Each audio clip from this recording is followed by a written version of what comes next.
We're going to do the roll call.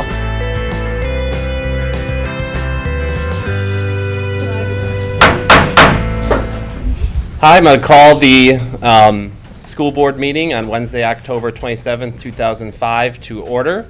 Are we in compliance with open meeting law notification? Yes, we are. But it is August 27th. Or August 27th, 2025. Thank you, guys. Are we in compliance with open meeting law notification? Yes, we are. Okay, roll call. Wyman. DeWitt. Here. Ford. Here. Herzog. Here. Hess. Here. Smiltney. Here. Wright. Here. We have a quorum. All right. Do the Pledge of Allegiance.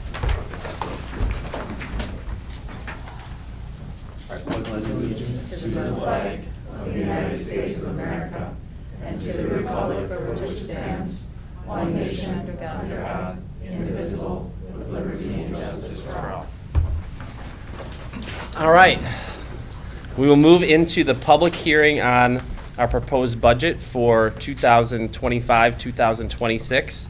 We will have separate public comment for this. This is an official note. A budget hearing will be held on Wednesday, August 27th, 2025 at 6 p.m. in the Oshkosh Hearing Area School District Administrative Office, 215 South Eagle Street, Oshkosh, Wisconsin.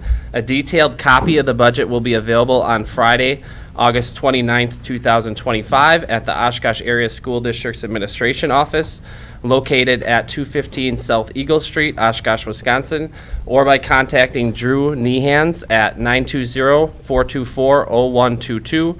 A summary of the budget is printed on the sheet I am reading from, but you can also receive that from Drew Nehans. So is there any public comment? So we'll go to the presentation. We'll go to the presentation? Point of Okay. order. Yeah. We need to have a motion and a second in order for us to get into the discussion of it, as we did last year for this. Okay. So I need a motion and a second, please. So moved. Second. All right. Any discussion So we'll move into the presentation. And then on presentation and then, all right, Drew, go for it. Good evening. The board was all provided with material for the budget adoption. There are several different formats in there. I'll go over some of the highlights here in the presentation and give a little bit more, some of the assumptions we had working off of, and then ultimately the thing that taxpayers probably want to understand is how this impacts our taxes. Again, as we look at the taxes at the end of the presentation, there are going to be numbers that are going to change within this. So October, we get state certified numbers for all of our enrollment, and then the property value and state aid. So some of these numbers are going to change, but this is our best guesstimate at this time. So overall, what you're seeing on the screen right now is just all of our funds rolled up and what we expect for overall revenue and expenditure. It is not unusual when we're looking at all of the funds collectively to see that they don't truly balance. Again, if you look at the Funds 40, the capital projects, we just bonded for just under $80 million. So we took in $80 million of revenue. So we are going to have a sizable surplus in that fund as we look at this budget cycle. So now we'll go over some of the more important funds within the district. Again, our general fund is Fund 10, and here is what we're expecting for revenue. At the time, we were thinking this was going to be our property value and our state. You can see our state resources at the 600 source code. We were looking at almost a $5 million jump. With the biennium and the way the biennium acts with state aid, I am anticipating that number is going to come down and we will see a larger property tax increase, or the property taxes line is going to increase because those two work together. So as one increases, the other one decreases. So we'll touch on that again later in the presentation as we look truly at what our tax levy is going to be and how that impacts mill rate. So this is just another way to show where revenues come from. So again, roughly 30% or less of our revenues overall in Fund 10 come from local property taxes. The majority of our revenues still come from the state. Expenses. You can see where we ended the last fiscal year, so expenses we're expecting to go up slightly. Again, expenses are more predicated on what our overall revenue is more than what our expense need is.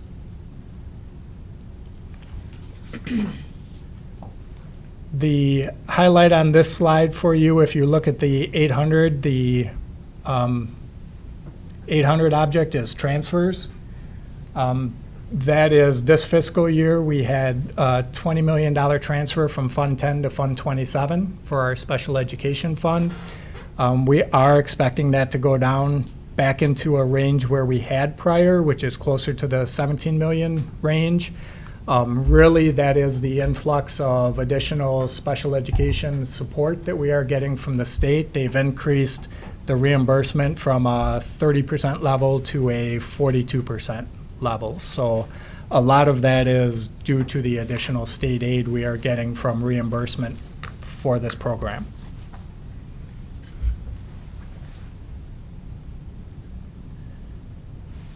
So here's just the bar chart. You can see one thing that I want to point out on the bar chart that can be a little confusing. Typically, when we talk about salaries and benefits within the public sector and in schools in general, typically the number that gets thrown around is 80% of your budget is salaries and benefits. And if you look, our salary and benefits on here is about 63%. The transfers out, again, is the transfer out to Fund 27, which is more than 90% personnel. So reality in our general fund, we are closer to 75% for salaries and benefits. And then you'll see in a couple slides where special education's 90% salaries and benefits. So the combination of the two gets us into that 80% range that is commonly referenced out in the public. So special education revenues, again, you can see the substantial transfer in. That's just how the state decides to fund us. And then on the 600 line, you can see where that adjustment is for the additional state revenue.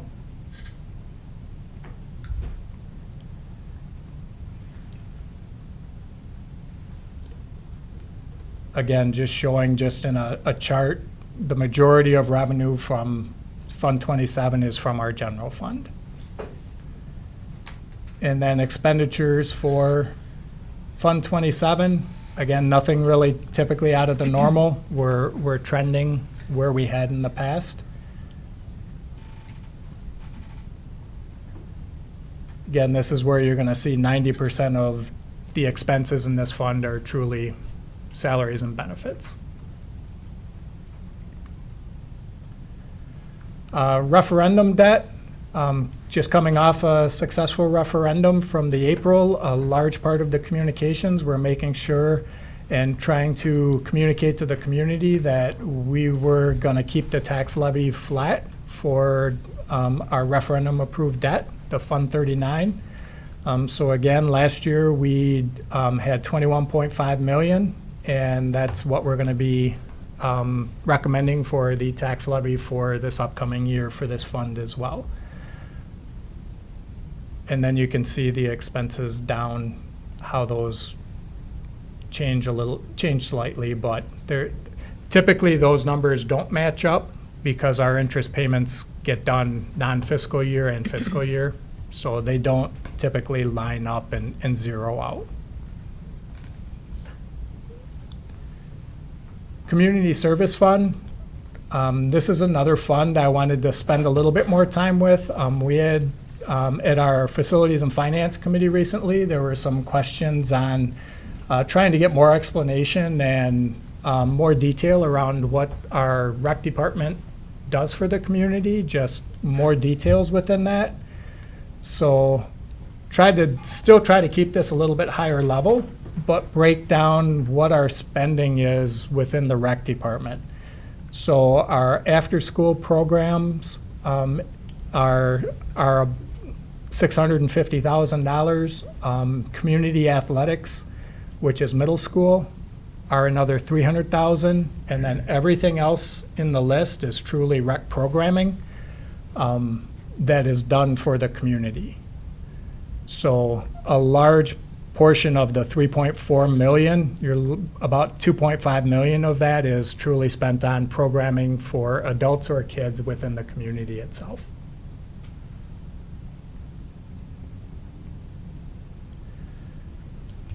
So then, off of that, this is kind of walking you through what the budgets turn into for taxpayers and what the taxpayers are really looking for. How does this impact my taxes and how it gets set? So the revenue limit is the formula that the state uses to tell us how much revenue we get, and then you build your expenses from there.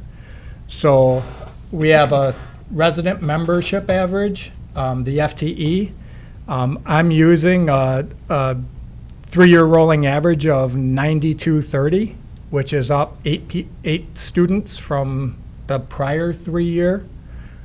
So last year's number. The actual head count I have is about 50 students lower, but this isn't an actual head count. So on this rolling average, the assumption is we're going to have 9230 students, FTE. The per pupil amount is $11,764. That's a set number, and that's going to get us into, we've got some non-recurring exemptions that are going to go in there within that. So our total revenue limit is just under $128 million. So once you get to that dollar amount, you get a state aid that goes through the calculation, and this is where you're going to see that difference from earlier in the presentation. This is right now, currently, my better guess at where our state aid's going to come in and where our local tax number is going to come in. Again, this number is still going to change. This doesn't get certified until October 15th.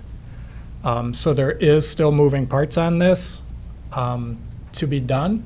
But right now, looking at closer to an $84 million state aid number and closer to a $44 million local tax number.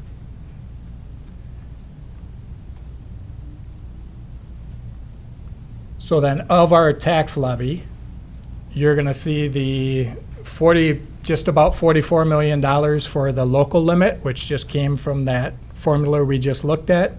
The $21.5 million for referendum approved debt for Fund 39, and then a $2.7 million levy for community service, which is the same as it was prior year.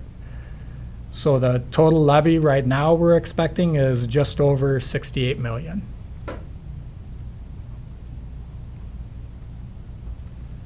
So then how does that get calculated down to a mill rate? This is the calculation. You take our total levy, equalized value should be somewhat close to 8.6 billion. Turns into a mill rate at 7.86 cents. So mill rate last year was $7.90.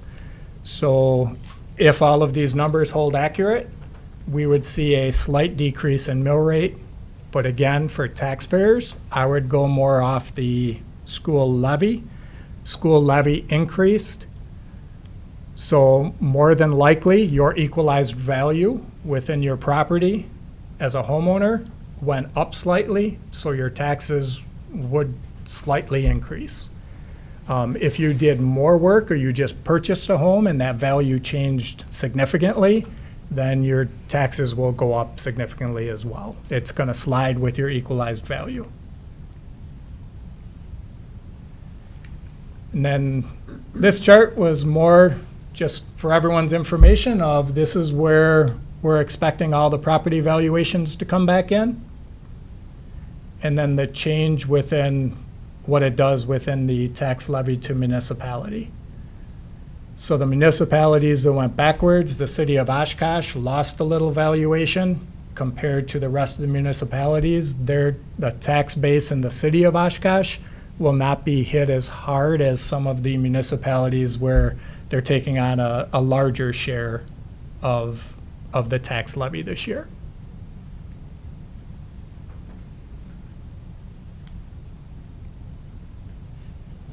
Any questions?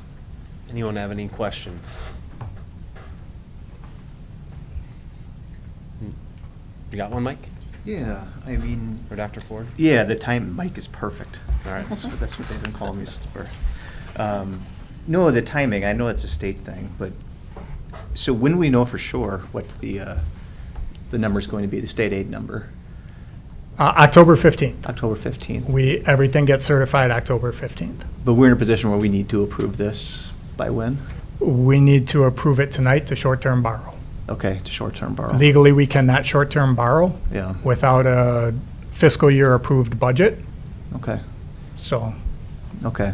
I'm guessing, how confident are you in your estimate that what the overall increase in the levy is going to be? Was it 3.75%? yeah, I would say that's probably going to be fairly accurate. Yeah, and again, the reason I ask is just, we don't want to have a situation where it comes in way lower and then we have a blank check here for the levy to be whatever it is, right? Yeah, and that was part of my rationale Yeah. when the original documents and that were sent out, we didn't necessarily have, I don't have as accurate of a forecasting tool. Yeah. We're in between fiscal years. Typically, your forecasting tool for your budget forecasting gets built after the state aid gets Yeah. done for the next year. So trying to get everything in as we keep pushing this further away from October and Yeah. earlier in the year makes it a little bit more challenging to get early accurate numbers. But I also didn't want to come in with that original number No, that showed I- our tax levy locally was going to be closer to like 39 million. And in reality, I'm really expecting that to be closer to 44. Yeah. And we end up with a big jump in October at that meeting, and now it's, Yeah, no, I fully understand surprise. that and appreciate it. And I also appreciate the fact that if we do not utilize all of our revenue limit authority, that lowers the base for future years, which puts us in a bind that makes our structural problem that we discussed at our subcommittee meeting ongoing and worse. And I guess maybe this is a question for you, Superintendent Davis, but we have the ability, right, if there is something dramatic that changes, where we can revisit the budget and, Yes. and make an amendment Yep. if there's something crazy and unexpected. I just want to make sure that Yeah. we're not writing a blank check here. Yeah, no, absolutely, yeah. We, again, as Drew had talked about, the urgency for Yep. tonight is around short-term borrowing. If we want to go make amendments, we have policy that guides that. We need a supermajority to pass that amendment. Mhm. But we can do that. Many districts, again, our situation is unique because of short-term borrowing. Yeah. Many districts wait until the end of October to be able to get those numbers in. But we can really, throughout the year, we'd be able to take a look at that. Okay, Just- good. Yeah, I just the want to make short-term sure borrowing that's is clear to there. everybody in the public, that this Yep. is not just us writing a blank check, that wherever the state comes in, state aid comes in, that we're saying, okay, whatever. Correct, yeah. And Drew will be back with a presentation after the October 15th certification to make sure that, the board and the community is aware of how that landed. Yeah. If we need to make adjustments at that time, or, if there's anything else that comes up, we've got the ability through policy to do that. yeah, and we have done that the last couple of years, Okay. and we will continue. I mean, if we have a variance, which we will, from Yeah. our local property taxes and our state aid numbers for sure, any variance in those, per our auditors, we need to come back and get an amended budget, because that's part of the audit process, is they want to line those numbers up with a latest approved budget from the school board. So we will have at least one amended budget Okay. happening after the state certifies. Excellent, thank you. Yep.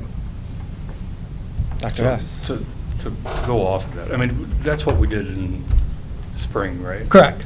Was the, Yes, we did an amended budget, and then we itemize all of the variances and Right. why we have the variances. so what changed?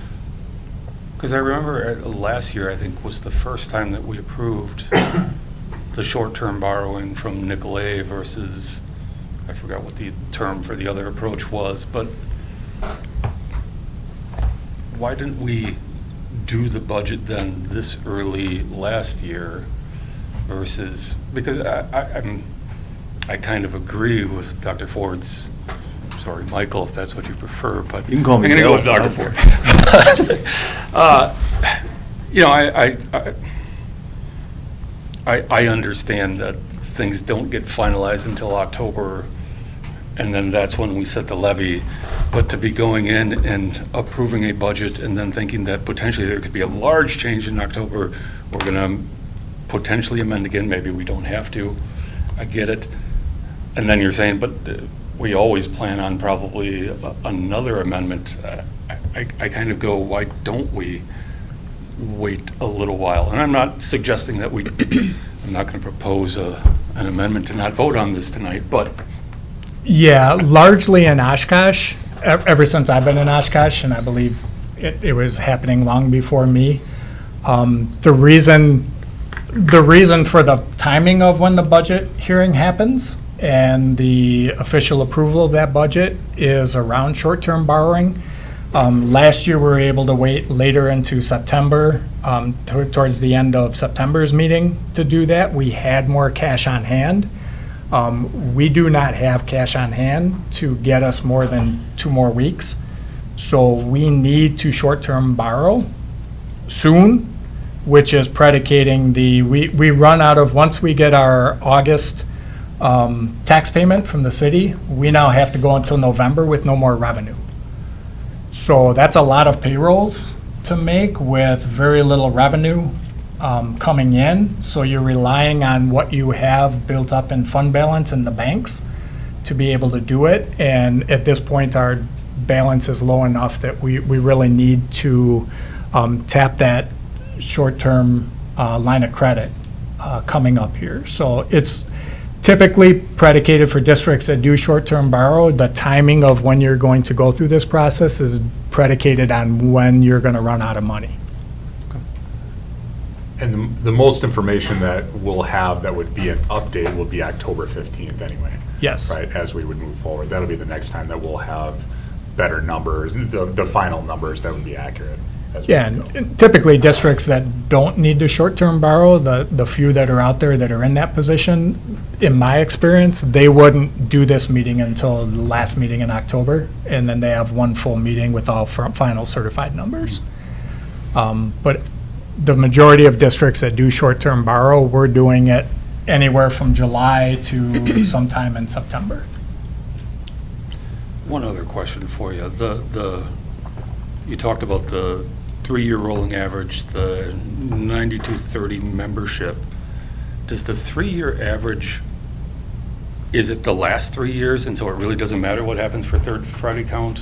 Nope, so it'll Or be, that will be one of the years of the 3-year Yep. rolling average? the most current of the 3-year rolling is this September. Yep. And then it does the summer school count, and then it does the prior 3 years with all of them. So for us, one of the reasons our number is, I think, going to go up is the lowest of the 3 years is falling off from 3 years ago, 4 years ago. That number was the lowest of the last 3, so that low number's falling, and we're replacing it with 3 more steady numbers that are all in that 9,200, 92 to 9,250 range.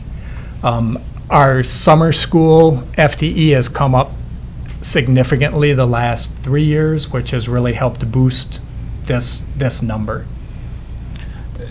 Because I'm trying to reconcile, because I know that, we had the UW report that says we've got declining enrollment and we're considering going down We do have 500 declining. students. We do have declining enrollment. But that membership is more a question of how many actually come and attend. And so if you go to, like in summer school, Mhm.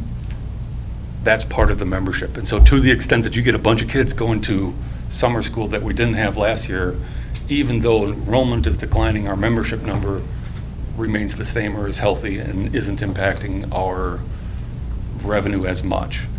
Correct. And there's also just the way the formula works.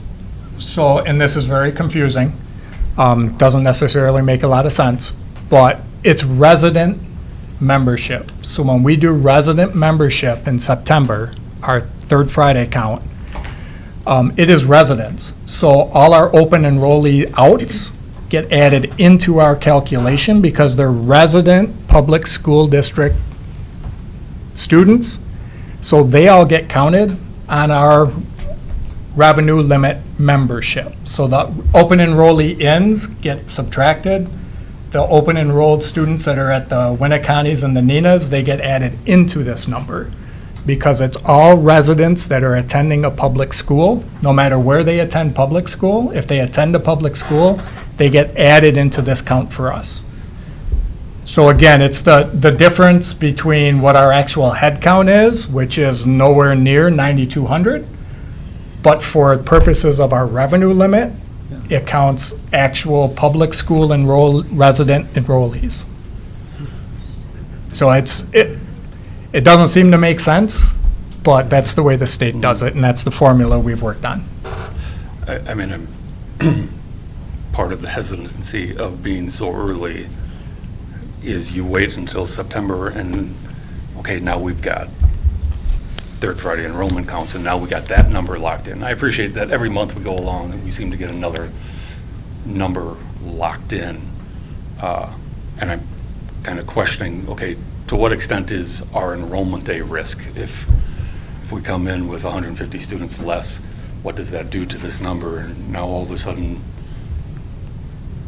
because I thought you had said something along the lines of when we had the expenses there for Fund 10, that those were more predicated on the amount of revenue that we had rather than what the expenses were. And if we have far more declining enrollment than what we were anticipating, how much risk does this mean does that mean our levy goes up a substantial amount, or, so that's my angst with.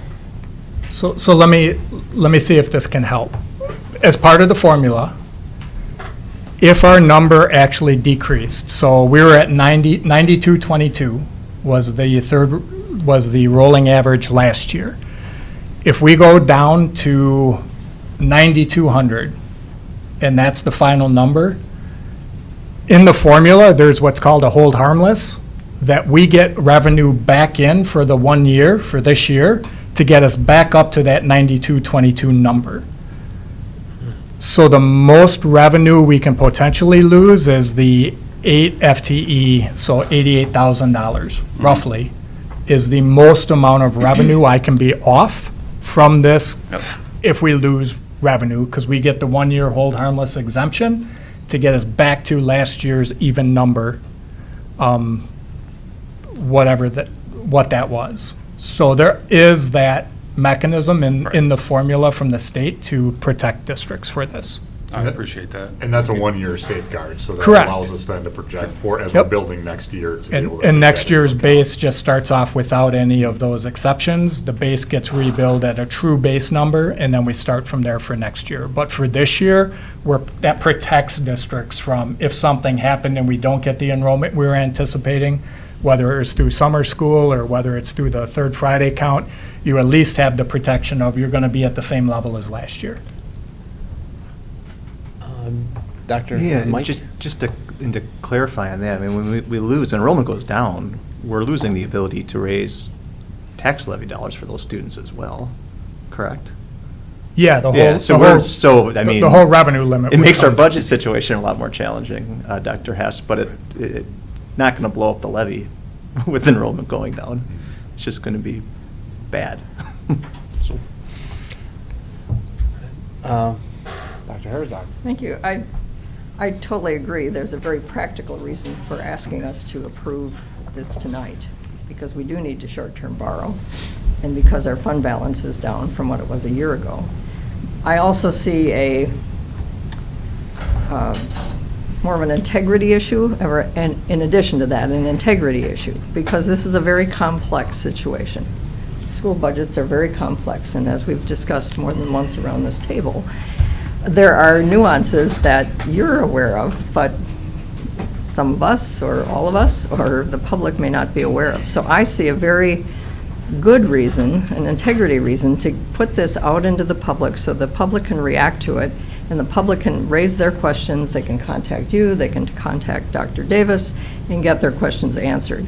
I see that as much preferable to waiting until October and having a single meeting where maybe people can't attend that meeting, or we are in a position where we have to pass a budget, and it's got to be done on a particular night under the state law. So I see not only is there a practical reason to allow us to short-term borrow as a district, but also to communicate with our public and be open and transparent about the budget process.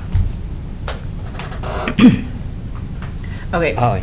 I get the non-numbers person questions of, so what worries you about this budget? And I'll probably ask you this throughout this year. What worries you about the budget? What short or long-term challenges do you see based off of this budget and us moving forward to future years? So what worries me about this budget is it's a very tight budget, meaning that there, ideally, and for me, in my seat, I would love to have a $500,000 cushion, or half a percent cushion throughout the budget, where we know I've got some variances padded in there to account for emergency things that come up, decisions we need to make within the team that we need to do something. There is not a lot of flexibility in this budget for that. It's a very tight, this is about as tight as we can get. So that worries me. And that's something we are working on as an exec team of having discussions on how we, I don't want to say change, but how we improve our process to be able to move forward with more of that flexibility as we look at future budgets coming up. Okay. Thank you. Any other questions? No? All right, seeing none, we will move on to the public comment portion of our proposed budget, or our public hearing on our proposed budget. Seeing that we have no one signed up for public comment, I will entertain a motion to adjourn this portion of the meeting. So move. Barb. All right, roll call. DeWitt. Aye. Ford. Aye. Herzog. Aye. Hess. Aye. Smelly. Aye. Wright. Aye. Meeting is adjourned. All right. And then I will call to order the next portion of our meeting, our regularly scheduled Board of Education meeting on Wednesday, October 27th, 2025. August 27th, 2025. I'm so excited to get the levy approved. I know I want it to be October so bad. Are we in compliance with open meeting law notification? Yes, we are. All right, roll call. Ford. Here. Herzog. Here. Hess. Here. Smelly. Here. Wright. Here. DeWitt. Here. We have a quorum. All right, Dr. Davis, the land acknowledgement. Yes, as we gather today, we'd like to acknowledge that in Oshkosh, we're on the ancestral homelands of the Ho-Chunk Nation and Menominee Tribe of Wisconsin, who lived along the western shores of Lake Winnebago, Wisconsin's largest freshwater lake, entirely within its borders. We acknowledge these indigenous sovereign communities who have stewarded this land throughout the generations and pay respects to their elders, past and present. We welcome the duty and opportunity to share stewardship of these lands. Thank you, Dr. Davis. Approval of the agenda. Do we have anyone wanting, or do we have a motion to approve the agenda? Yeah. We didn't move. So moved? Do we need? All right. Second. So moved. Second? All right. All in favor, say aye, I guess. Aye. Aye. Okay, we'll move on to board administrative reports, board president's report. All right, we had a convocation at Oshkosh West, which was great for teachers and students. They're excited to get back into class, and we're excited for school to start shortly here. One of the quotes from that stuck out to me is that students were inspired.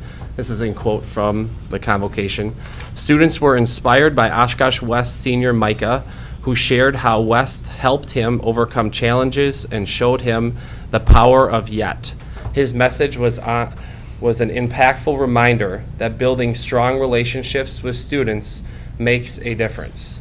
So I wanted to share that because in this upcoming year, relationships matter, and us as a community and educational system matter within the relationships that we form. So everyone have a great school year and enjoy your upcoming Labor Day weekend. And that's all I have. Excellent, thank you. All right. All right. Superintendent's report. Great. So happy to provide the good news report for tonight. First of all, again, just off of our convocation time, as Mr. Wright had said, was a great opportunity for us to get kicked off.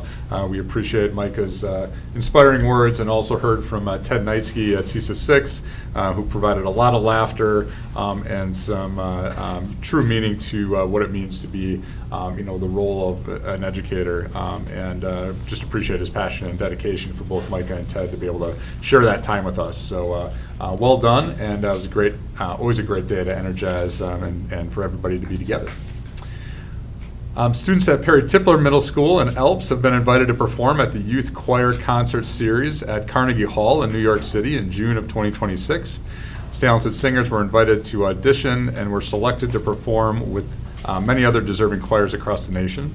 Students will be performing in a fundraiser concert on Friday, December 12th at the Alberta Kimball Auditorium. You can also learn more about their fundraising efforts at their school website. So congratulations to those students for qualifying for that. On August 15th, our entire community came together to celebrate a career of former Oshkosh North boys basketball coach Frank Shady by dedicating the newly named Frank Shady Fieldhouse in his honor. The ceremony featured speeches from former players and colleagues who praised Coach Shady's commitment to excellence and his lasting impact on young athletes. An incredible highlight also included was a celebration of a $3 million donation from Oshkosh alumni and NBA star Tyrese Halliburton. This generous donation is a powerful testament of the impact of Coach Shady had on Tyrese's life, his commitment to investing in Oshkosh North's future, future in athletics. The donation will be used to for improvements at Oshkosh North, which include a new video board, scoreboard, and renovated weight room. So thank you to Tyrese for his generosity. Our Brewing Futures team recently had the pleasure of partnering with Winnebago County to show appreciation for their dedicated employees. Our students were thrilled to serve up treats and connect with those who do so much for our community at the Human Services Building and the Winnebago County Sheriff's Department. This collaboration highlights our program's mission to provide real-world experiences for students while building meaningful partnerships throughout the district. So thank you so much for their work. Excited to celebrate that Max Garvey, Oshkosh North Technology Education teacher, was the recipient of a 2025 Tech Ed Teacher Award by the NEW Manufacturing Alliance. This prestigious award is part of the organization's 14th Annual Excellence in Manufacturing K-12 Partnership Awards, celebrating outstanding contributions to the field. The recognition ceremony will be held in October, where Max will be honored for his dedication and work. So congratulations to Max on that great honor. And finally, just some places have been out and about. Preparing for the school year, and can't wait to be back to school next Tuesday, September 2nd, and welcoming in all of our students and staff. So it's an exciting time of year. So thank you, and that concludes the superintendent's good news report for tonight. And thank you, Dr. Davis, and we will move on to District Administrator supplemental reports. The first one up, verbal report from August 13, 2025. board listening session. I'm glad I got the month right. Dr. Coleman.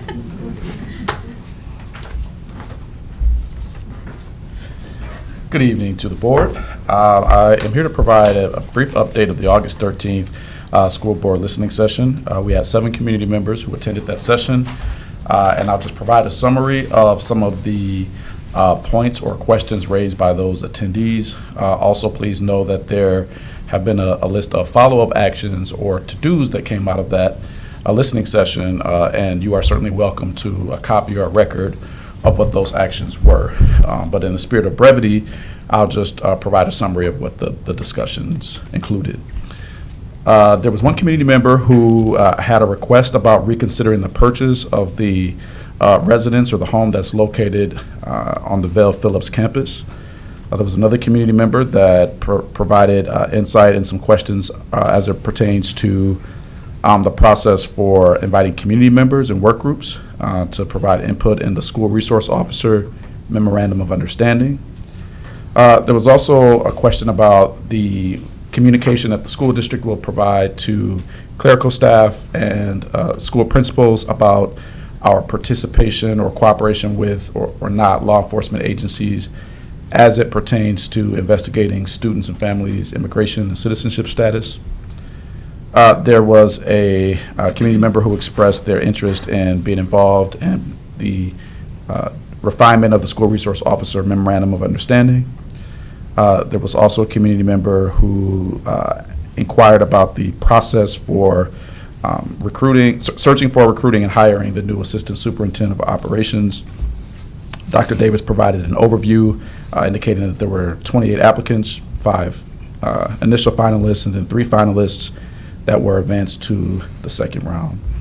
Additionally, one community member had questions about field trip form revisions, particularly with the designation of certain identifying information like gender on the field trip forms, and so follow-up was provided on that, along with questions about the student handbooks and some of the inconsistencies or lack of parity between the handbooks at Oshkosh North High School and Oshkosh West High School.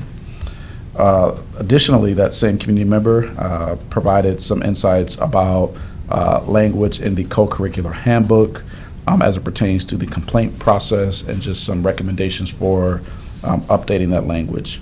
There were also questions from that same community member posed about behavior reports in Infinite Campus and the access to behavior reports from previous years. And then a request for a copy of the list of behavioral codes that a student would receive a behavior referral for. Those codes were provided to that community member. And lastly, a separate community member had questions about the ways in which behavior reports can be removed, and then what the process is for informing parents when a school administrator or teacher would redact or delete a behavior referral. That concludes the summary of the conversation that we had at our August 13th listening session. Again, there were some action items and follow-up commitments made. And if you are interested in receiving a record or more details about what those commitments and follow-ups were, please let me know, and I'm happy to provide those. I did share those with Dr. Davis and President Wyman as well. Thank you, Dr. Coleman. All right. Thank you. Next up, we'll have the District Administrator Report 66.0301, tuition agreements for WIT, written report. Yes, so we'll have Director Skipstead come up. So this is tuition agreement that we have just with a situation from a student that we're able to serve from the Amro School District, just related to some services and having some capacity in this alternative school. So we like to be able to support that as much as we can after we're certainly serving our students first. And so that's what the specific agreement is about. So you've got a copy of that. Kelly can provide some any more background on that. So WIT is one of our alternative placements within the district. We serve students in kindergarten through grade 8. We do have a high school version that is WIN. So WIT stands for whatever it takes, and WIN is whatever's necessary. Primarily students with mental health or behavioral challenges related to their disability in special education. We have a tuition student this year from Omro who previously was at WIT with us and then transferred districts. And so we are accepting that student for this year. All right. Just have a question of clarification. How many students do we serve on a typical year at WIT or WIN? And I know the numbers probably vary during the year. Yep. Typically, so I believe when we established WIT, the board approved up to 8 students in each classroom. So at WIT itself, there's 3 classrooms. We can serve 24 students at WIT. In WIN, we would probably not serve much more than that because it is high school, and so there's credits tied to the work that they're doing there, and then for one teacher to try to support, through 4 different grade levels in an alternative setting can be a little tricky and difficult when we still want them to have access to high quality instruction so that they can earn those credits. So we would probably stay around that 8 to 9 students in WIN as well. Thank you very much. Kelly? Yeah, I just have a general, I've never heard of this, so forgive me my arrogance here. So is this WIT program something that takes place in a separate classroom, or is this something that is? Yes, it's a separate building, it's a separate location, it's off-site. One of the things that our students that come to WIT, immediately their anxiety from not being in a very big school building, their anxiety starts to decrease, okay? It's a very peaceful and calm setting, so any of our related service providers, they enjoy attending there, just, servicing our students there because it is very small, and it's a setting that is calming and soothing and therapeutic in nature to it. And we provide all of the services that they would receive in a typical public school setting. So if they have related services related to occupational therapy, physical therapy, speech or language therapy, we also have a social worker that attends there part-time, one of our OASD social workers, to provide supports and services as well as far as social emotional learning. Where is this housed? This is at Most Blessed Sacrament. They have on High Street, it's the old St. Peter's Church, school building. So we have that housed there. We have had it there at the St. Peter's, used to be school, or it was St. John Newman School for a while when Lourdes had it. We've had it there since its inception in, I believe, 2017 was the year we started. Thank you. Any other questions? One little question related to that. Are WIT and WIN then the only 2 alternative schools that fall under the special education purview, and any other ones are? That are OASD schools, OASD, yes. okay, thank you. Yep. All right. Seeing no other questions, thank you very much. Thank you, Kelly. Yeah, Appreciate it, thank Kelly. Thank you. And we will move on to the annual alternative education report. Mr. Kammer. Good evening, everybody. So each year, our school district reviews and updates our alternative education plan. So it's also referred to as our PK Supportive and Alternative Education Plan. That was first created in 2014. So that version we've been updating over the years to reflect any changes to state statutes or programmatic changes that we have in the district. So the PK Supportive and Alternative Education Plan itself outlines and describes strategies for support, intervention services, and instructional options that we offer from an alternative education standpoint. And it also includes our OASD program matrix, which lays out all the programs that we have in the district, collaborations, partnerships, and services that are available to support students who are identified as at risk. So some of the key changes that we made this year is we added information about Act 20 to the document, and also included a link to the Act 20 information on our school website.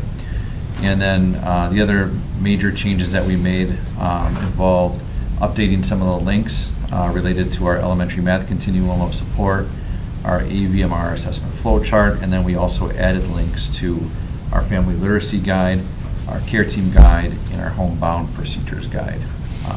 So that is all in section 7 under where we list additional resources for staff and families.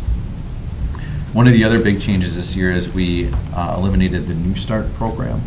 So New Start is considered a GED Option 2 program.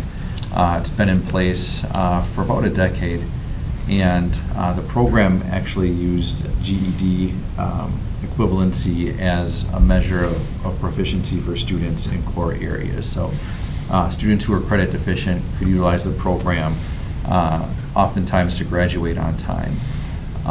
So the reason that we decided to move away from that program, first and foremost, is we've had declining enrollment. We actually added a section during COVID. We previously had one section at North High School. We added a section at West High School. Each section had a capacity of about 15 students. Right after COVID, the program was relatively full. This past year, we only had 16 students participate in that program. Along with that, some of the requirements for the GED2 program were loosened a little bit during COVID. So some of the requirements that were present within a GED program went away, which made it align more with our traditional GED programming, which we have at Riverside. So along with that, some of our numbers at Riverside have also gone down. And we added a 4th section of Riverside during COVID as well. So we now have the capacity to support students who would typically be in our New Start program within our Riverside program. So we're not running 2 parallel programs. So there's a cost savings that goes along with that as well. Some of the other things that we discussed with that were 2 of our other larger alternative education programs in the district. So one of them is True Academy. True Academy is an off-site program that provides support for students who either go through the abeyance process related to expulsion, or students who have special education needs that include behaviors that are intense to the point where they're unsuccessful within a regular school setting. So that program has a capacity of 30 students. We have 2 sections, one in the morning, one in the afternoon, each with a capacity of 15 for each one of those sessions. This past year, we served a total of 38 students throughout the school year. 27 of those students were considered students with special needs, and 11 of those students were students who were on the abeyance contracts. 14 of those 38 students either graduated or successfully transitioned back to their high school setting. And then 16 of those students will be returning to True to start this upcoming school year. Some of the highlights from True this year is we piloted the Preventure Intervention Program, which provides additional support and intervention for students that may be struggling with drug or alcohol use.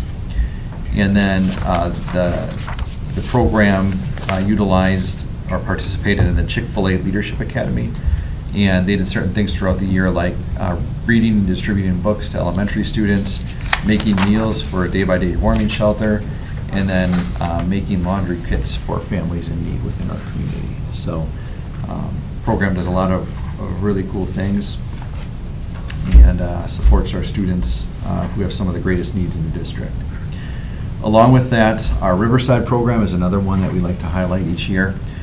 So as I mentioned, our Riverside program is our GED program that we run in conjunction with Fox Valley Tech. So we have 4 sections of Riverside. Each section, well, between the 4 sections, we were able to enroll 56 students in the program at one time. So this past year, we had 87 students enrolled in Riverside. 46 of those students graduated from the program, and we have 31 juniors returning, and currently 48 students on the wait list for that program. So it's always one of our more popular alternative education programs. One of the benefits of Riverside is students who are enrolled in the program can actually take courses at Fox Valley Tech and get a head start on their post-secondary work. So some of the highlights from Riverside include additional AODA education, community service projects. They always have community engagement speakers who come in to talk to the students. Expanded transition and post-secondary opportunities, and then, like I mentioned, the opportunity to earn credits at Fox Valley Tech. Any questions? Any questions? Dr. Herzog? I don't know if I have any questions, but I really look forward to this update every year. I was the former principal at East High School, which was the predecessor of Riverside, and I can't be more happy that it ended up at Fox Valley Tech to provide that transition for kids to take courses from the technical college. And we have our own staff who participate in that. I can't thank Lisa Leader and Rhonda Bricko enough for what they've done to make sure that these students are successful, along with the Fox Valley Technical College staff. I also appreciate that you've taken a look at the New Start program. That was another program that was located at what was then East High. I believe that may have started as a charter school. I'm not 100% sure about that, but it goes back to the days of Dr. Heilman when he was superintendent. So that goes back well over a dozen years, like you had said earlier. But the fact that you've taken a look at this program and found that it's not meeting needs, that enrollments are down, and we can better serve those students in the Riverside program, I think is a testament to the continuous improvement efforts that we outline in our policies. So I really appreciate that. At least we're not eliminating the program totally. We're providing another outlet for those students, and I've been very impressed with the Riverside program ever since its inception. There's rigor in that program.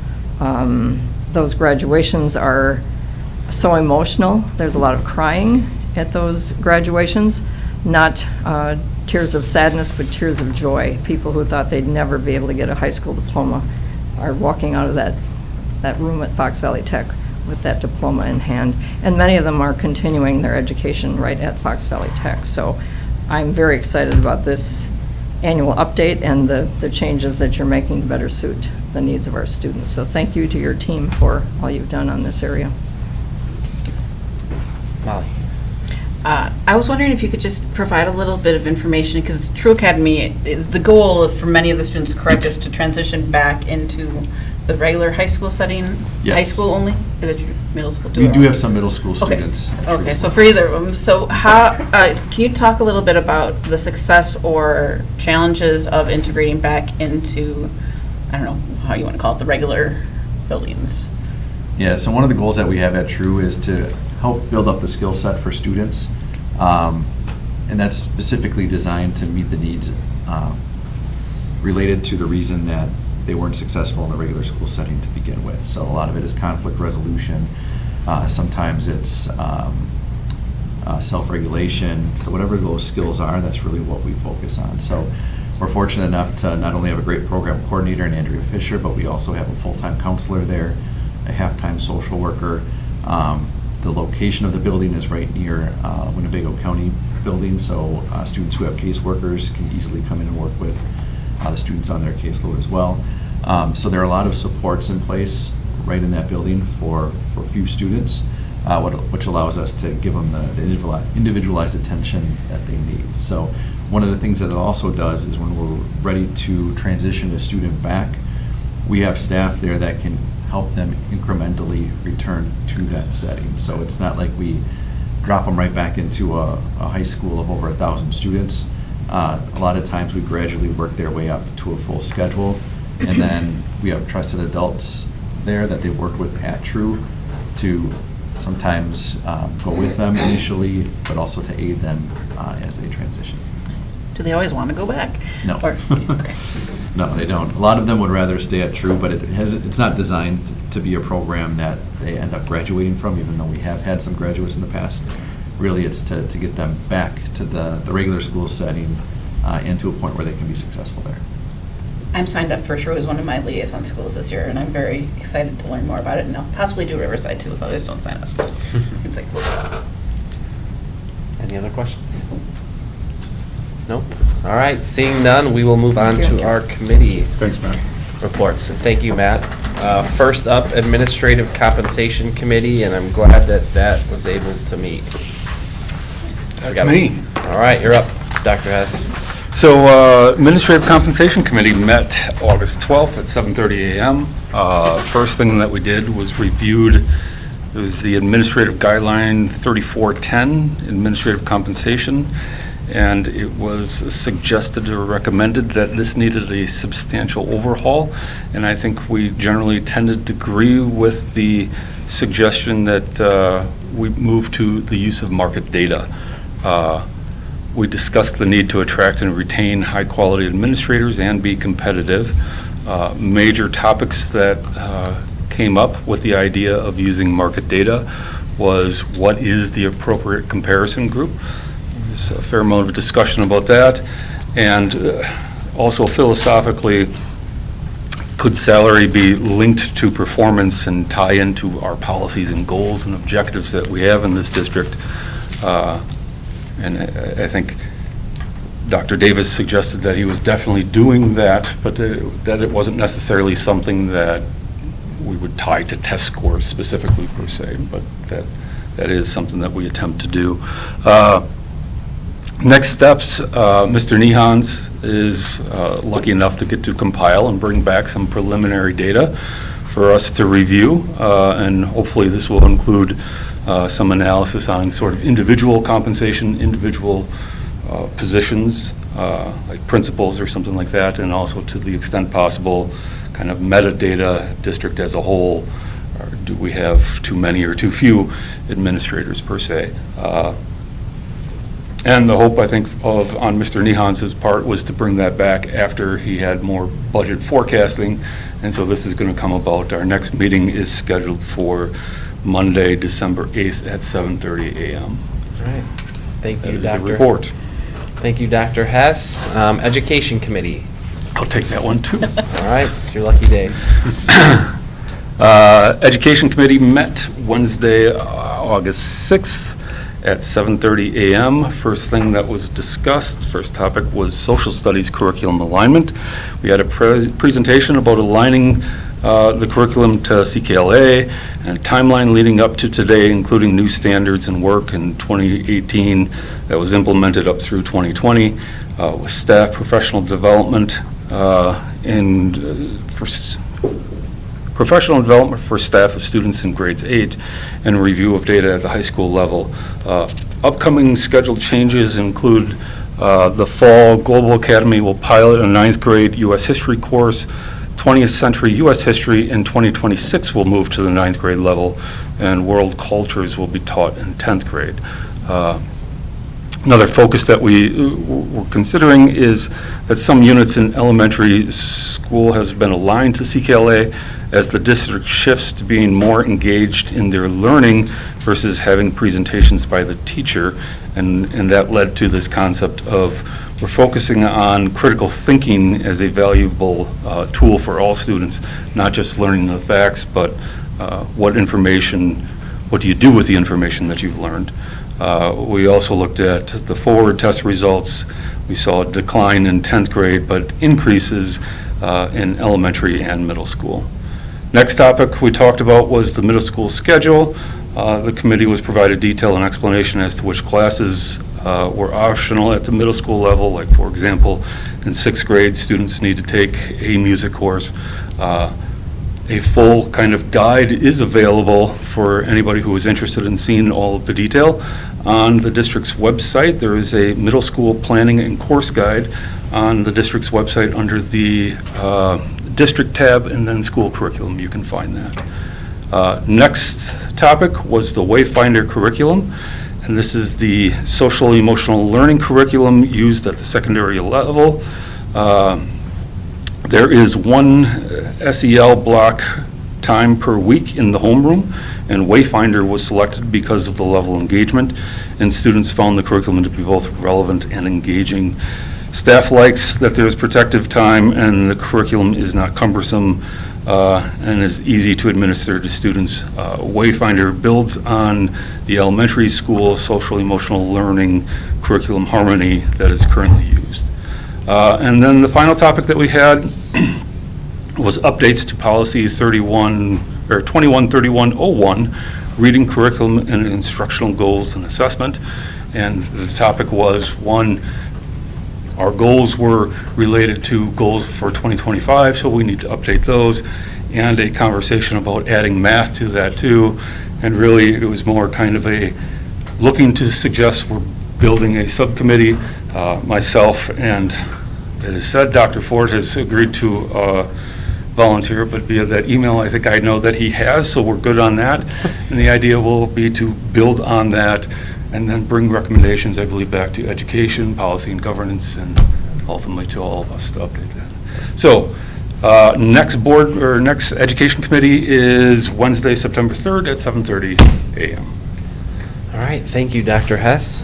Facilities and Finance. Thank you, Mr. Wright. The Facilities and Finance Committee met on Thursday, August 14th at 7:30 a.m. There were several agenda items. Mr. Nehans presented the proposed budget for 2025-26. He provided details regarding the information and noted that the auditor is examining our unassigned balances. In order for the district to reach the targeted 12% fund balance number, a balance of 17.4 to 17.5 million would be needed. Mr. Nehans recommended addressing the general fund for 26-27 with an emphasis on returning the dollar amount in the fund balance to 12%.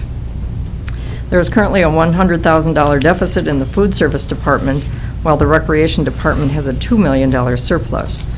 The surplus is being drawn from in order to bring it to the $1 million surplus necessary. The capital projects fund will rapidly increase as upcoming projects begin. While this is happening, the debt levy for Fund 39 will remain the same as 21.5% as promised. 21.5 as promised. The Administrative Compensation Committee is in discussion regarding the wages for administrators up to where they should be. This is estimated to cost roughly $750,000, which would be an additional expense for 2026-27. Dr. Davis recommended proactively discussing this, noting that the district has been increasing wages at CPI plus 1.5% for the addition of a step increase. This has been occurring while the state does not provide CPI funding to the public schools. Staff costs, including benefits, constitute roughly 80% of the budget. Communication with OEA and NTEA is crucial.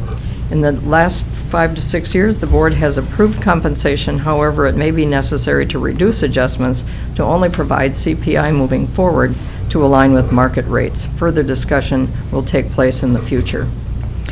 Mr. Nehans recommended renewing the line of credit through Nicolay Bank for a short-term borrowing, noting interest payment savings as well as increased efficiency for the controller. This process took place last year with positive results. The renewal would take place after the budget hearing in August. Long-term food service plan. Mr. Nehans discussed the district's history of self-performing food services. Due to challenges in finding candidates for the recent opening for a food service department director, the assistant director is standing in as an interim director. The committee is considering whether to continue the self-performing food services or to contract with an external provider. Contracted services would guarantee at least breaking even annually, which is not always the case currently. Management levels would be handled by the contractor. Community and student input would need to be gathered regarding desired food service features. Mr. Nehans worked with the advisors at both high schools regarding increasing stipends due to the extensive hours worked by the social media advisor and boys baseball coaches. Brad Jadarski noted that the social media role is a year-round position. The baseball stipend increase is due to parent feedback and challenges with the interim coach and a lack of JV2 players. The previous coach would not be returning. This stipend would allow for 2 coaches on buses and at games, providing necessary supervisory oversight provided based on received feedback. Mr. Fox gave us an update on summer projects. He reported that 90% of this year's summer projects have been completed, with any remaining items expected to be finished by the fall. A notable addition in the timeline was at Reed Elementary School due to the neighboring church repaving their property. This necessitated tearing down a retaining wall to protect the new parking lot at the church. A list of completed summer projects was provided to committee members. Any remaining projects should not interfere with student learning. Finally, Mr. Fox gave an update on athletic fields. He noted that the Val Phillips Middle School track construction is ongoing due to being delayed because of poor fills and incorrect elevations. These issues have now been corrected. However, they ended up pushing back the project timeline. Efforts are underway to set up the basketball court and to finish the garage at Val Phillips Middle School. The entire site will be completed in specific stages with the goal of finishing by the end of September. Oshkosh West and North High Schools received new structural spray on their respective tracks, which along with repainting is a requirement every 7 years in order to preserve those facilities for competition. The next meeting will take place on September 11th at 7:30 a.m.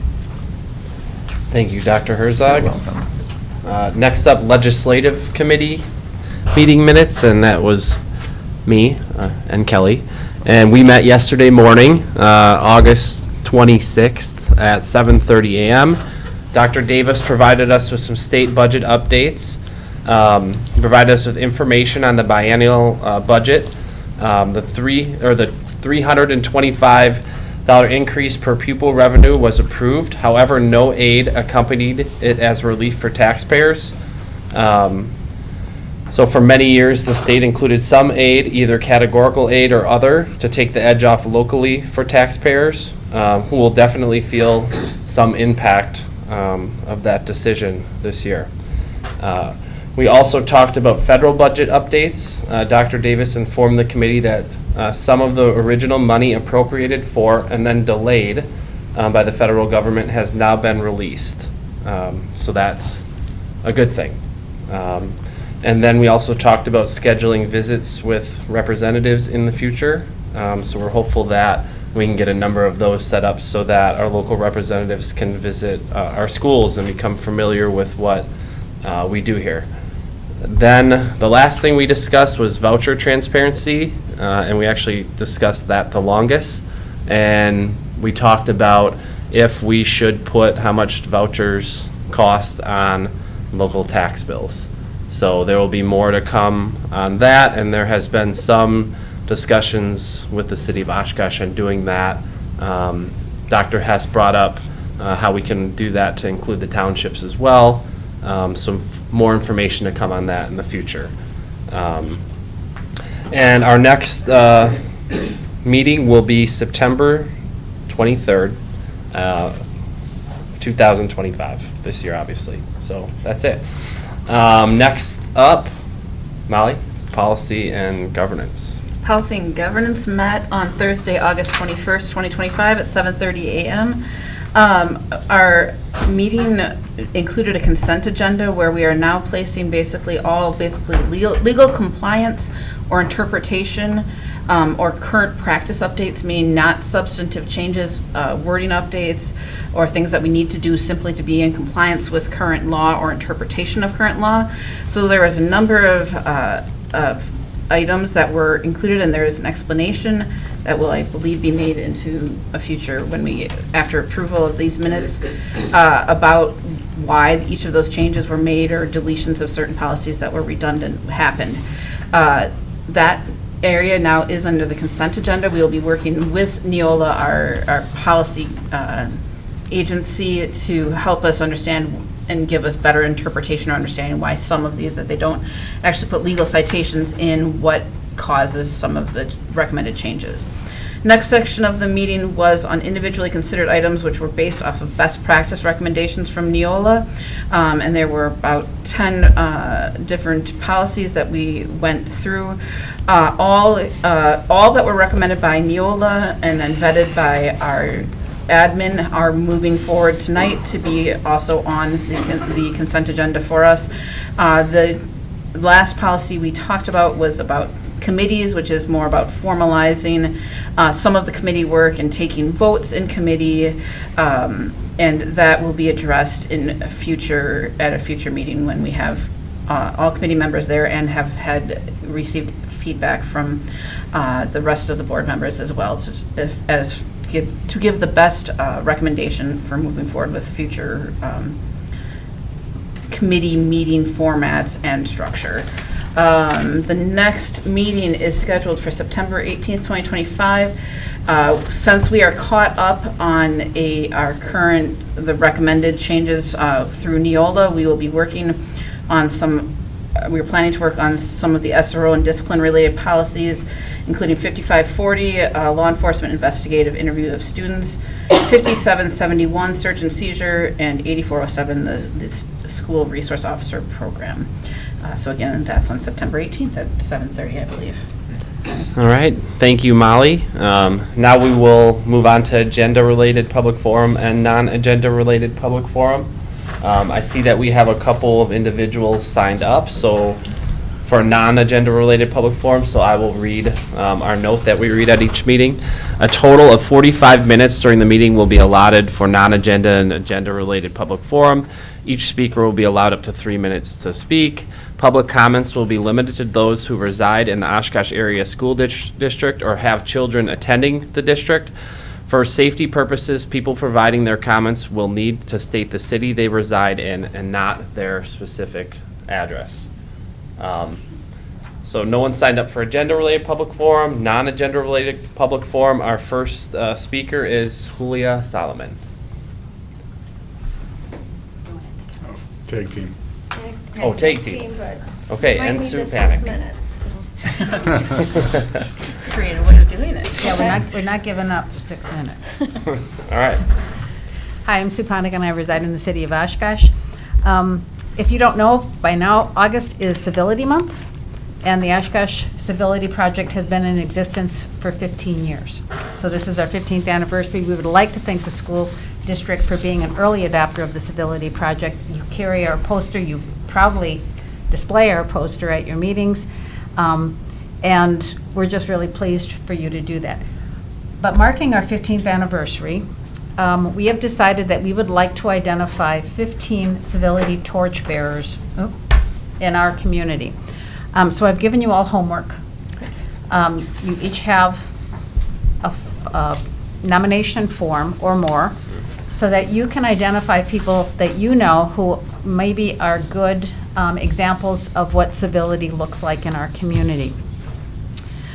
So 15 torchbearers we're looking for right now, and I'll talk a little bit about that in a minute. But since our birth, our organization has done a lot of things. You can see us regularly at the farmers markets, talking with people in the community, giving out our civility bracelets, talking with people about our poster and what that means in our community. The whole project came about because of our founder, Walter Scotty, who saw this program in Truckee, Nevada, basically for a way for people to engage in civil discourse. And our motto is it's important about what you say, but it's more important about how you say it. So we've started doing presentations out in the community. In the 15 years we've been at the Jesuit Retreat House, we've been at For Imprint, we've been at a number of different businesses talking with their staff about civility. We have attended the county board meeting already. We've also been at the city council meeting this August. And I just want to share a quote from Walter Scott. He couldn't be here today, but his quote is, having undertaken 15 years of this important work, 15 years of this important work and partnership building, with what we've done with you, we're turning to the public to ask for you to identify friends, neighbors, coworkers, and others in the community who are models of civility and who are the torchbearers. So once you fill out this form, our team will be looking at it. You need to get that form back to us by September 15th, and we're going to identify the people and then present them at a district event, which is a Martin Luther King event. Great. Is that at Val Phillips? Yes. Okay. And, but you might want to say, well, what does this person, a civil person, look like? So I'm going to turn it over to my civility partner, Julia, who's going to talk with you about what does it look like. Right on, 3 minutes. I would have given you I know, a minute that's okay. of my time. I could talk forever. I'm Julia Salomon. I live in Oshkosh, and I am a parent of a former West High alumna. So thank you very much. If you want to turn to that poster a little bit, I know usually when you have these meetings, your back is towards that poster. So I just want to remind you, these are just one of many of the principles of civility that we would like to encourage everybody or to remind people as we live through these contentious ages, or years. One of the things that we are really focused on is just respect, dignity. We can agree to disagree civilly. Everybody is, everybody has their opinions. Opinions are based on judgments and beliefs, not necessarily truths or evidence sometimes. So we are entitled to our own opinions, and we can agree to disagree with each other's opinions. Being aware, like one of those things up there says, pay attention. Be aware, read the room. Where are you entering? Who are you entering with? Or vice versa. Are you making your space welcome to others, for others to come into? Communication, just respectful, courteous. Civility goes beyond etiquette. Etiquette is please, thank you. Civility is a little bit more than that. Responsibility, I think that's a big one. Take responsibility for your actions, for your words, for your body language, for your tone. Take ownership of your actions, of your mistakes, and be ready to apologize when you realize that you're in the wrong. And lastly, I just want to leave you with a word that I think has been politicized a lot, is empathy. Check in with yourself. What's your empathy level? And carry that with you when you speak, when you enter a room. When you're learning about others, be curious, be inquisitive, and not judgmental. There are many, many tenets of civility, and I only have 45 seconds left, so I want to just focus on that. So I thank you all, and as you go into budget meetings, things can get pretty tense, so just remember and look at that poster once in a while. As a reminder, just these torchbearer nomination forms are due September 15th, and check us out on our website, oshkoshcivilityproject.org. And also our Facebook page. Yes. All right. Thank you very much. You're welcome. Appreciate it. All right, consent resolution agenda. Do I have a motion? So moved. Second, Barb. All right, roll call. Hold on one second. All right, Herzog. Aye. Hess. Aye. Smeltney. Aye. Wright. Aye. DeWitt. Aye. Ford. Aye. Resolution carries. All right, individually considered resolutions. The first one, approval of the 2025-2026 budget. So moved. Herzog. Second, Kelly. All right, discussion. Anyone? I know people have something to say, I'm sure. Yep, I will. All right, Kelly, you're up. Well,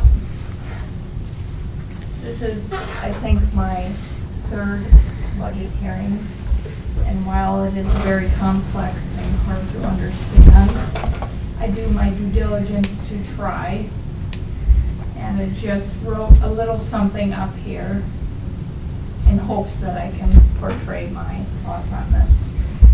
Many in our community are hurting financially, and it appears that every time we turn our heads, another government entity is trying to dig into our pocketbooks. We saw it with the wheel tax at the city council. We're seeing it with the discussions at the county level with the 0.5% sales tax, and we're seeing it here again. At what point do we ask or say enough is enough? I understand that our expenses are going up, but what I don't understand is that we are continuing to serve less students, and at some point there should be some type of savings, and I do not see that. It seems to me, and it's probably just me, that we are okay with continuing to throw money out without seeing any return on our investment. I do remember 2 years ago, sitting at this table being asked to vote on creating a position to help with our racial disparities. And to the current day, those disparities have only widened. And to me, that is a prime example of throwing money at a problem and not seeing any results. I cannot vote on this budget. Thank you. All right. Anyone else? Thank you, Kelly. I can go. All right, If you'll Mike. have me, I was taking some notes. I guess I view this as well, first off, thank you, Drew, for the budget. Thanks for answering our questions earlier. I view this as a bridge budget. I mean, we heard earlier today that we don't have much flexibility or cushion, thanks to the question that Molly asked there in this budget. Other things we know that the lack of due state aid partnered with revenue limit increases means that we're putting more pressure on our tax levy for reasons we can't control directly in this body.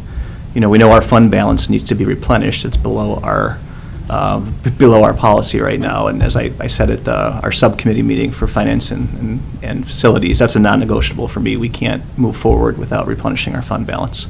As Kelly just said, we know enrollment is a challenge. As Kelly also just said, we know that there's a lot of pressure being put on our taxpayers, not just by us, but by other entities. That's real. We know that 80% of our operations is for people, as Drew said today, and we know we have to pay people to get the best. So that's not a very pleasant situation to be in. These are structural problems, and they're going to require structural changes. And I think some of this has already begun, and I'm hoping we can continue this. I'm seeking more efficiencies through consolidation. I know that's challenging. Not everybody likes some of the new schools and consolidating our footprint, but those operational savings need to be real, and we need to be transparent and need to be leading and putting those numbers out there so we understand if we are finding those savings and keeping our promises. We have to explore more contracting out, which is also going to be painful. We have to explore, as Dr. Hess indicated, our administrator compensation and staffing levels. And seeing if we can find some savings there. And I think most exciting to me is just upping our KPI and strategic planning game to really double down on our main purpose, which is increasing student outcomes, tying more things to hard indicators of student outcomes. Now, the downside of that, it means reducing the amount of resources, time, money, otherwise, that we're putting into secondary objectives, things that all of us individually might really care about, but we might not just have the finances to do it. So this is hard, right? Anytime we have an increase is going to be difficult, any type of tax increase. But I honestly think that we're going to be in a position where we're going to be making more difficult decisions like this over the next 2 to 3 years. But I think we have to do it because we're getting into a structural position that's not sustainable. So I think that's all I have to say about that. So I'm going to vote for it, but I also do, like I said, view this as a bridge budget and looking forward to the changes to come. All right, thank you, Mike. Other thoughts? Dr. Hess?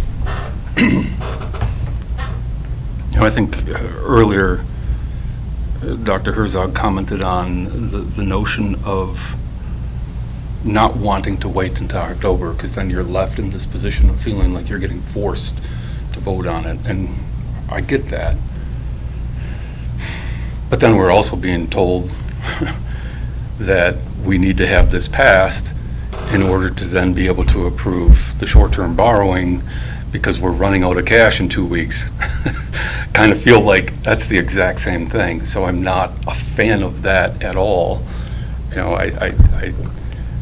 I tend to want to listen to and agree with most things Dr. Ford says, but he said one thing about, I believe, kind of a comment about structurally, we have to take this stuff, otherwise we set ourselves up for future budgets, we're not getting it then. And I look at that and I go, something is wrong there, because what that tells me is there's no benefit to trying to find substantial savings.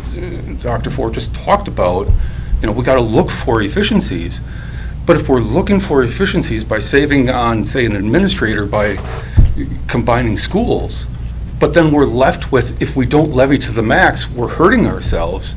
That basically says, well, fine, we get these efficiencies, but we're just going to take it and spend it on something else, school-related. And that is very upsetting, because I suspect, I think some of what Ms. DeWitt said kind of echoed several phone calls that I received where people were just frustrated because they said, when does it stop? When does it end?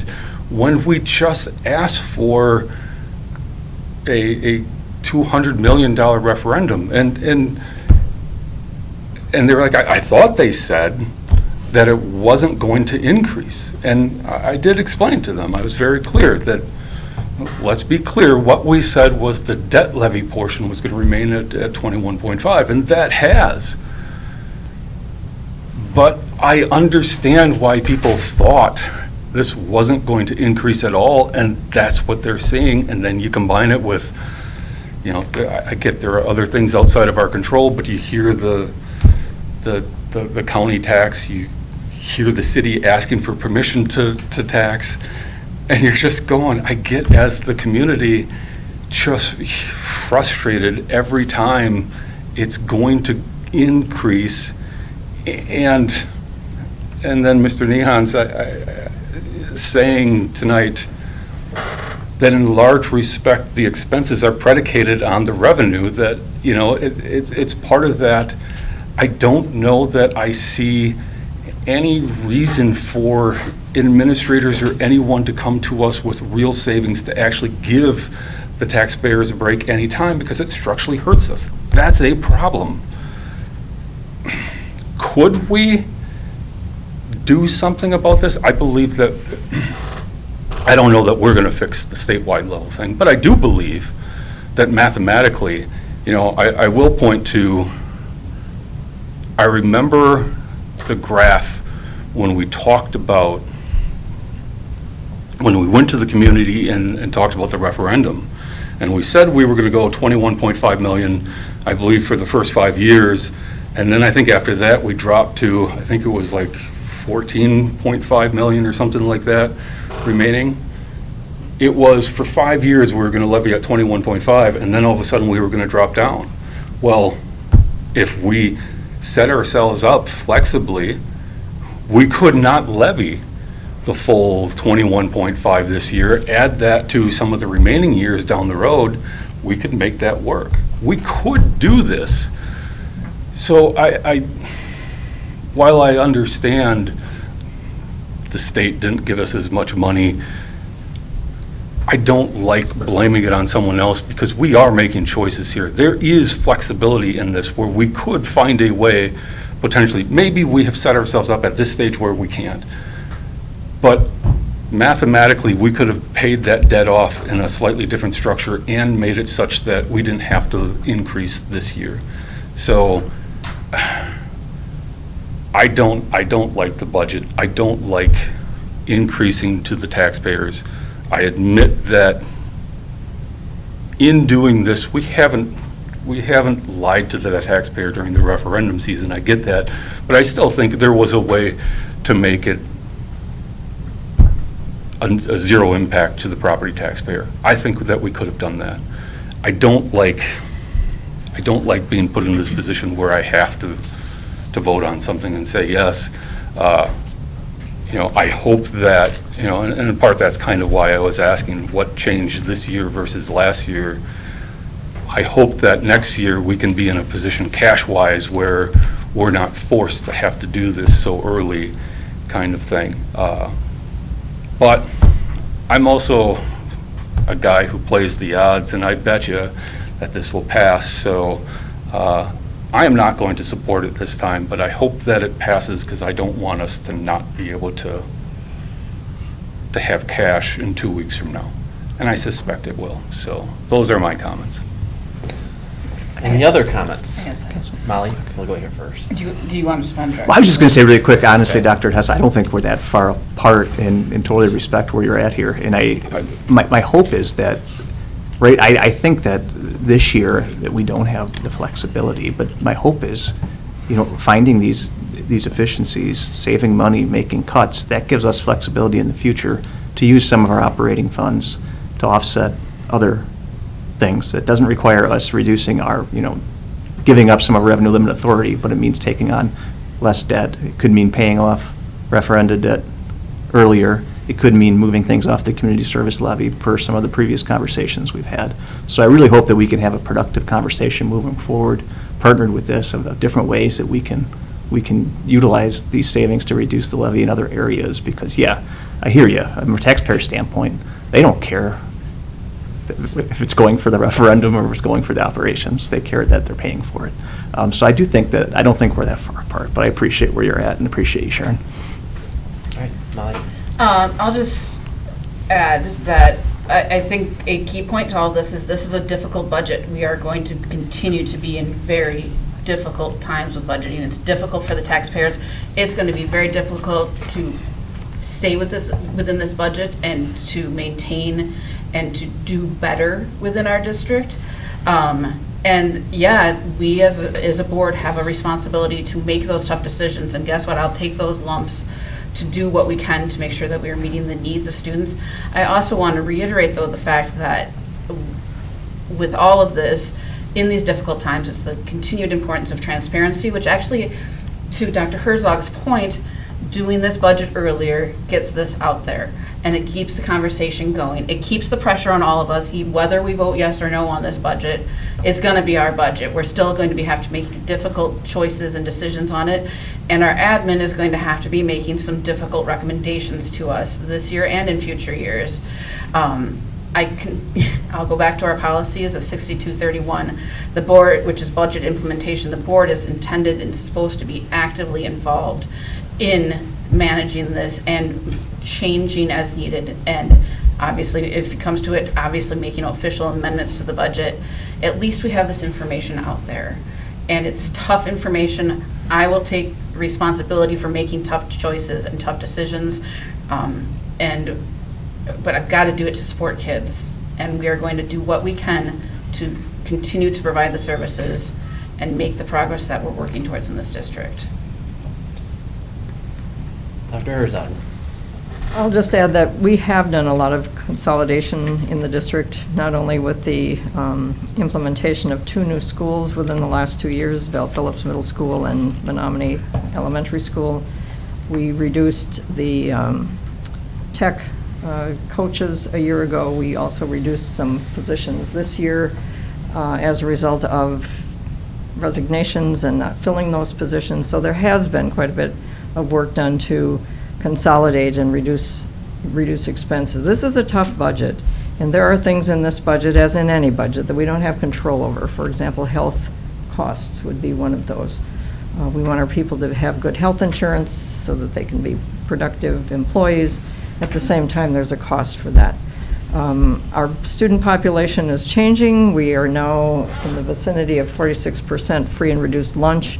It's more challenging and usually more expensive to educate students who come from that sort of background. So I will support this budget. I know we have tough work to do. I'm willing to do that work. I have been willing to do that work throughout my career, but we do need a budget so that we can function, and short-term borrowing is part of that. So I will support this budget. Thank you, Dr. Herzog. I guess I'll say a couple things. Public education is tough right now, and it's tough for a whole bunch of different factors. Competition in our area is immense.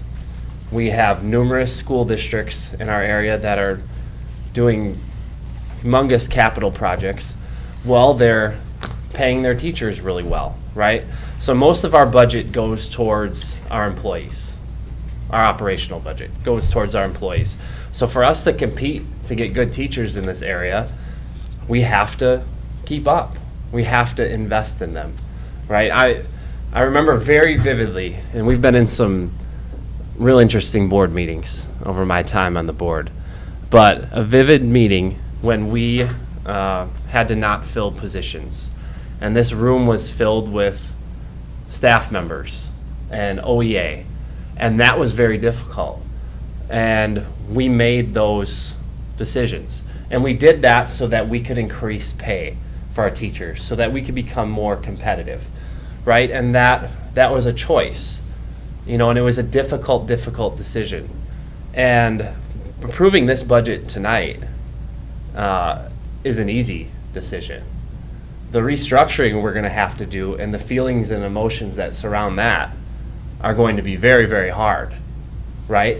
But if we don't change things, and if we don't restructure, and if we don't find ways to continue to invest, this brings me back to an article I read about downtowns and communities. If we don't invest in the things that matter, they will wither away.